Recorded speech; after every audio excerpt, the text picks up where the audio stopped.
you distinguish two kinds of light that produce two kinds of knowledge that lead to two kinds of theology.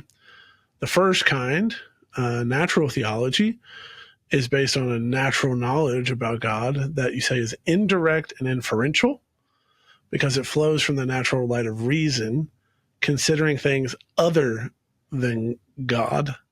Maybe let's pause there and kind of say a word about that enterprise, that discipline.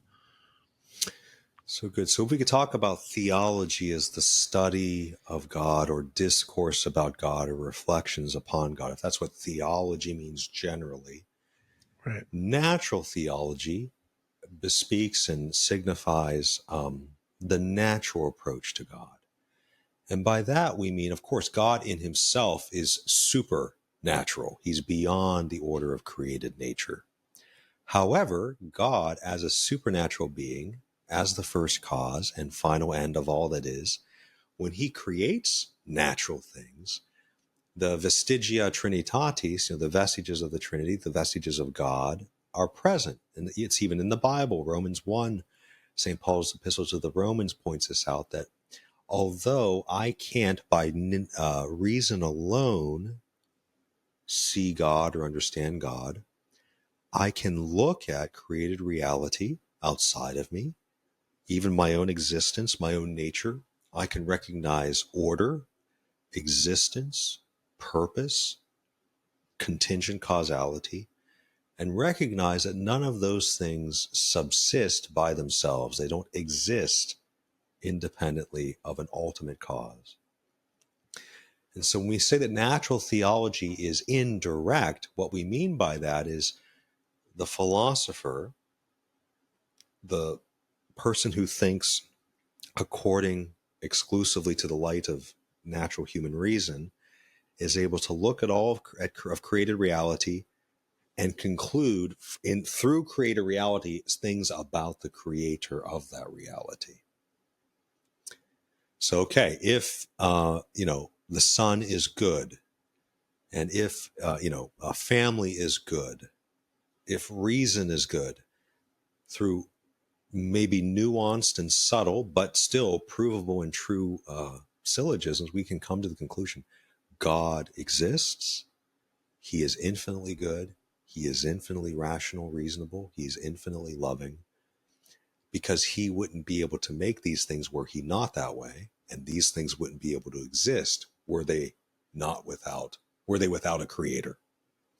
So that's natural theology. And that's very important, that we can approach God from the outside, so to speak, through our understanding and comprehension and contemplation of created things. We can arrive at true knowledge about God as one. That's usually the distinction that theologians draw, is natural theology is able to understand God as one, that he exists, there's only one God, that he's good, that he's wise, he's all-powerful. Those are all things we can infer and conclude through the created things that God has done.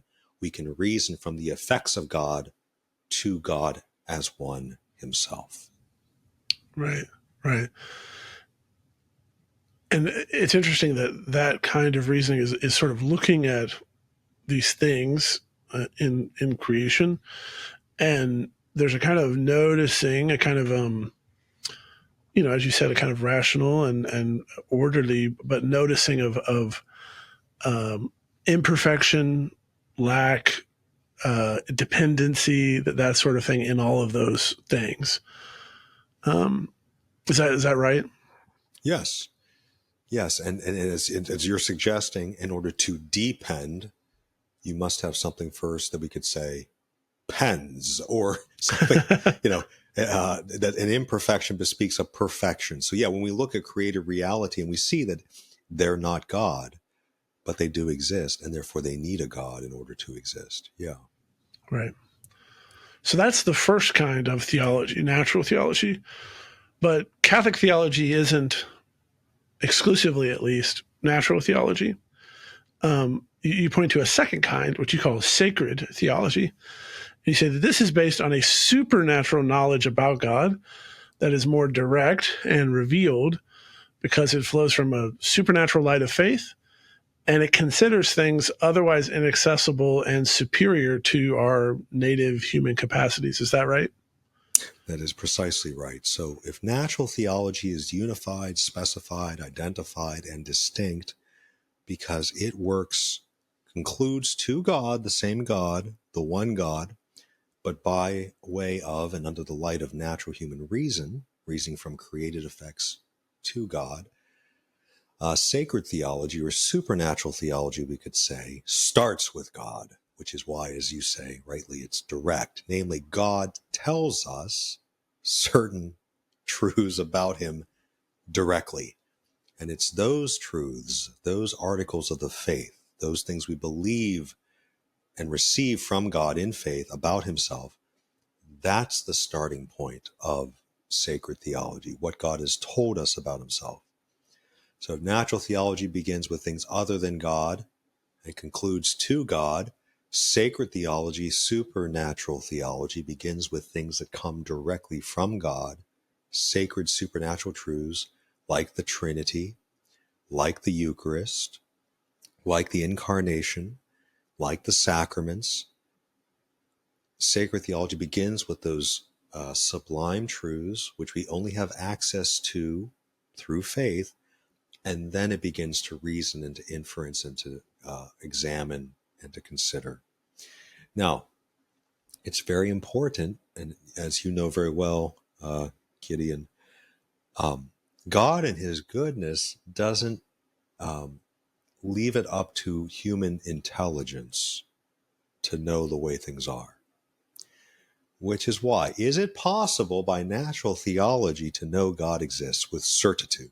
Yeah. Are most of us on this planet natural philosophers that can reason through the 5 ways of Aquinas, or maybe even Anselm's ontological argument, the proslogion, and can, is your grandmother, my grandmother, your cousin, my sister, your brother, whatever, are they doing philosophical proofs about God? No.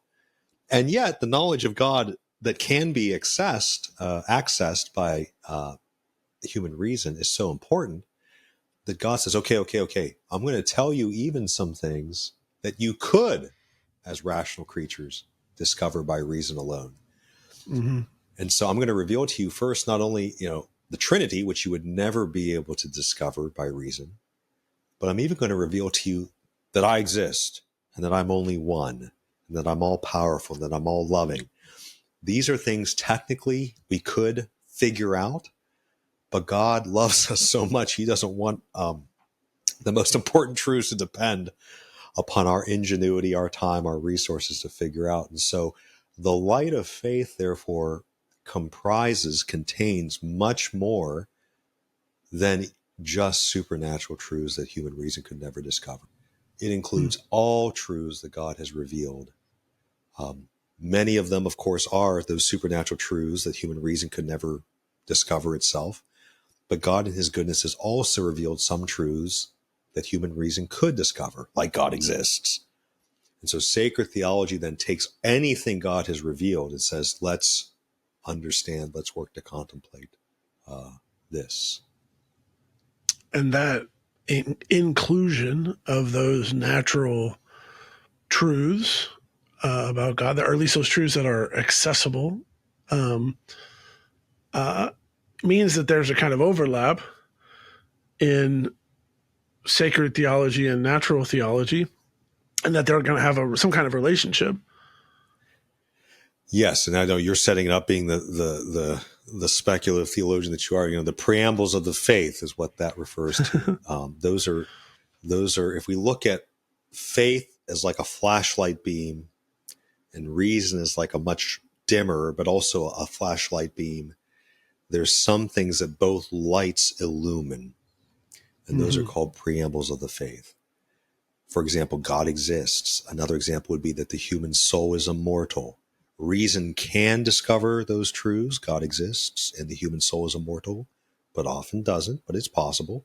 And the light of faith also has revealed God exists and the human soul is immortal. So there's that overlap of the two lights. Those are called preambles of the faith. Nonetheless, sacred theology approaches those preambles under the light of faith, because that's the light by which the theologian looks. The natural theologian, the philosopher, looks by the light of human reason. So, of course, we want to always maintain that distinction between the light of faith and the light of reason in terms of which light is primary in specifying in the science. And sacred theology operates formally, specifically, and primarily because of the light of faith, and reason works within that. So I say this for any experts listening to the podcast.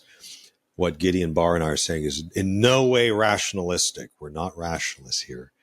And in fact, we're saying the opposite of rationalism, because we are maintaining with the church that there are some truths which only God knows by himself and through himself, and has graciously decided to reveal to us.